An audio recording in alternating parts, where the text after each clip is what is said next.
আচ্ছা, এগুলো স্কোয়ারের বিভিন্ন অ্যান্টিফাঙ্গাল প্রোডাক্টস। ভরিটা হচ্ছে ভরিকোনাজল 200 মিলিগ্রাম ট্যাবলেট হিসেবে আছে। এক্সফিনটা হলো টার্বিনাফিন, এটা 250 মিলিগ্রাম ট্যাবলেট। ইট্রা হলো ইট্রাকোনাজল, এটা 100 বা 200 মিলিগ্রাম ট্যাবলেট হিসেবে আছে। ফ্লোগালটা হচ্ছে ফ্লুকোনাজল, আর কিটোরালটা হচ্ছে কিটোকোনাজল 200 মিলিগ্রাম ট্যাবলেট হিসেবে আছে।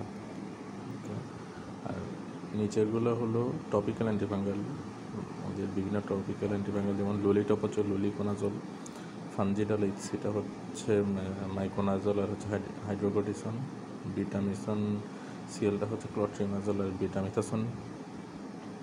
তারপর হচ্ছে এক্সফিনটা হচ্ছে টার্বিনাফিন, এটা আবার সিস্টেমিকও আছে। অক্সিফানটা হচ্ছে অক্সিকোনাজল, ফানজিডালটা হচ্ছে মাইকোনাজল। ফানজিডালটা অনলি মাইকোনাজল, এটাতে কোনো স্টেরয়েড নেই। ট্রায়াফানটা হচ্ছে ক্লট্রিমাজল, পেবিটিনটাতে হচ্ছে ইকোনাজল প্লাস হচ্ছে মাইল্ড একটা স্টেরয়েড আছে এখানে, ট্রায়ামসিনোলোন অ্যাসিটেট। ক্লোপিডক্সটা হচ্ছে সাইক্লোপিরক্স ওলামিন। এইগুলো হচ্ছে টপিক্যাল অ্যান্টিফাঙ্গাল স্কোয়ারের। ললিটপ, ফানজিডাল এইচসি, বিটামিসন সিএল, এক্সফিন, অক্সিফান, ফানজিডাল, এফান, পেবিডিন, ক্লোপিডক্স।